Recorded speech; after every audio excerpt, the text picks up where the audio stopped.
പ്രതിപക്ഷ നേതാവ് V D സതീശനും കെ.പി.സി.സി പ്രസിഡന്റ് കെ സുധാകരനും തമ്മിലുള്ള തർക്കം കാരണം മാറ്റിവെച്ച കെ.പി.സി.സി രാഷ്ട്രീയകാര്യ സമിതി യോഗം ഇന്ന് വീണ്ടും ചേരുന്നു എന്നുള്ളതാണ് വാർത്ത. അതുമായി ബന്ധപ്പെട്ടുള്ള വിവരങ്ങളാണ് തരാൻ ഷീജ എത്തിയിരിക്കുന്നത്. ഹൈക്കമാൻഡിന്റെ ശക്തമായ ഇടപെടലിനെ തുടർന്നാണ് മാറ്റിവെച്ച യോഗം വീണ്ടും ചേരാൻ നേതാക്കൾ തീരുമാനിച്ചത്.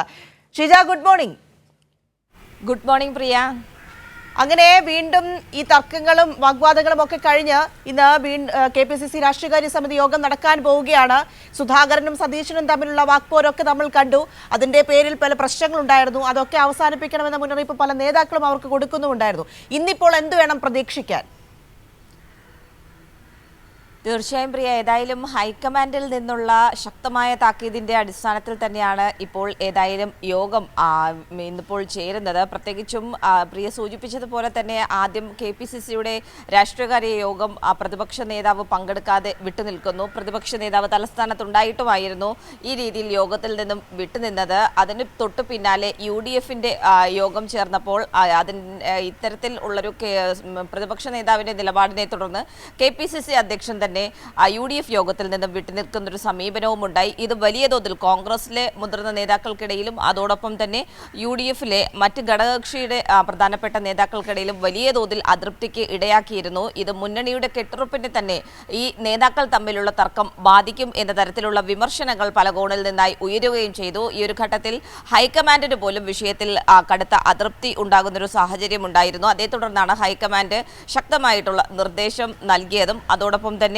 ഇന്നത്തെ ഈ യോഗം അടിയന്തരമായി തന്നെ ചേർന്നുകൊണ്ട് ഇരു നേതാക്കളും തമ്മിലുള്ള പ്രശ്നങ്ങൾ സമവായത്തിലൂടെ പരിഹരിച്ച് കാര്യങ്ങൾ ചർച്ച ചെയ്ത് മുന്നോട്ട് പോകണം എന്നുള്ള നിർദ്ദേശവും താഴെത്തട്ടിലേക്ക് നൽകിയത്. ഏതായാലും പ്രധാനമായും തദ്ദേശ തെരഞ്ഞെടുപ്പിന്റെ ഒരുക്കങ്ങൾ ചർച്ച ചെയ്യുക എന്നുള്ളതാണ് ഇന്നത്തെ യോഗത്തിന്റെ അജണ്ട എന്ന് പറയുന്നത്. പക്ഷേ അതിനപ്പുറത്തേക്ക് മറ്റു പല വിഷയങ്ങൾ നിലനിൽക്കുന്നുണ്ട്. ഒന്ന്, PV അൻവറിന്റെ വിഷയം നിലനിൽക്കുന്നുണ്ട്.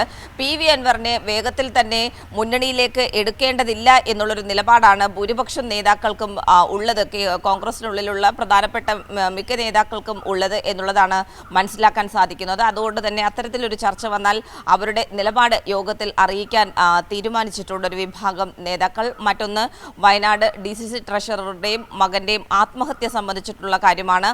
അതടക്കമുള്ള വിഷയങ്ങൾ ഇന്നത്തെ ഈ രാഷ്ട്രീയകാര്യ സമിതി യോഗത്തിൽ ഉയർന്നു വരും എന്ന് തന്നെയാണ് മനസ്സിലാക്കാൻ സാധിക്കുന്നത്. ചില നേതാക്കൾ ഇത് ഉന്നയിക്കാൻ തന്നെ ഇരിക്കുകയാണ്. കാരണം ഇത് വലിയ തോതിൽ കോൺഗ്രസിന് തിരിച്ചടിയായിട്ടുണ്ട് എന്നുള്ളൊരു വിലയിരുത്തൽ തന്നെയാണുള്ളത്. പ്രധാനപ്പെട്ട നേതാക്കൾക്കെതിരെയാണ് ആരോപണങ്ങൾ ഉൾപ്പെടെ നിലനിൽക്കുന്നത്. ഈ ഒരു ഘട്ടത്തിൽ ഏതായാലും വിഷയം ചർച്ച ചെയ്ത് ആവശ്യമായ നടപടി സ്വീകരിച്ച് മുന്നോട്ട് പോകണം എന്നുള്ളൊരു നിലപാട് ചില മുതിർന്ന നേതാക്കൾ തന്നെ പങ്കുവയ്ക്കുന്നുണ്ട്. പക്ഷേ പരസ്യമായി അത്തരത്തിലൊരു അഭിപ്രായ പ്രകടനത്തിലേക്ക് അവർ എത്തിയിട്ടില്ല എന്നുള്ളൂ. പക്ഷേ ഇന്നത്തെ കെ.പി.സി.സിയുടെ രാഷ്ട്രീയകാര്യ സമിതി യോഗത്തിൽ ആ വിഷയം ഉന്നയിക്കുക എന്നുള്ളതാണ് അവർ തീരുമാനിച്ചിരിക്കുന്നത്. അതിനൊപ്പം തന്നെ ഏറ്റവും പ്രധാനപ്പെട്ടത് നേതാക്കൾ, അതായത് പ്രതിപക്ഷ നേതാവ് വി ഡി സതീശനും കെ.പി.സി.സി അധ്യക്ഷൻ കെ സുധാകരനും തമ്മിലുള്ള തർക്കം അത് പരിഹരിച്ച് മുന്നണിയെ കെട്ടുറപ്പോടെ മുന്നോട്ട് കൊണ്ടുപോകാനുള്ള നടപടി അടിയന്തരമായി ഉണ്ടാകണം എന്നുള്ള വിഷയവും നേതാക്കൾ ഇന്നത്തെ യോഗത്തിൽ ഉന്നയിക്കും എന്ന് തന്നെയാണ് നമുക്ക് മനസ്സിലാക്കാൻ സാധിക്കുന്നത്. ഏതായാലും ഉച്ചയ്ക്ക് 2:30 നിലവിൽ രാഷ്ട്രീയകാര്യ സമിതി യോഗം ആരംഭിക്കുക. പ്രിയ.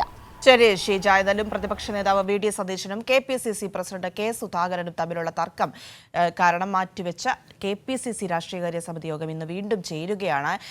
വലിയ രീതിയിൽ പ്രതിസന്ധി ഇത് ഉണ്ടാക്കിയിരുന്നു നേതൃത്വത്തിന്.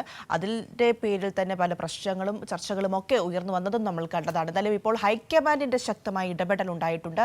അതിനെ തുടർന്നാണ് ഈ മാറ്റിവെച്ച യോഗം വീണ്ടും ചേരാനുള്ള തീരുമാനത്തിലേക്ക് നേതാക്കൾ എത്തിയിരിക്കുന്നത്. ഇനിയുള്ള കാര്യങ്ങൾ, ഈ തീരുമാനം, ഇന്നത്തെ യോഗം, അത് സംബന്ധിച്ച് കാര്യങ്ങളൊക്കെ എങ്ങനെ പോകും, അതുമായി ബന്ധപ്പെട്ടുള്ള കാര്യങ്ങൾ, അവിടെ ചർച്ചയിൽ ഉരുത്തിരിയുന്ന വിഷയങ്ങൾ എന്തൊക്കെയാണ് എന്നൊക്കെ ഒരു മണിക്കൂറുകൾ തന്നെ നമുക്കറിയാൻ സാധിക്കും. അതിൻ്റെ വിശദാംശങ്ങളാണ് ഷീജ തിരുവനന്തപുരത്ത് നിന്നും നൽകിയത്.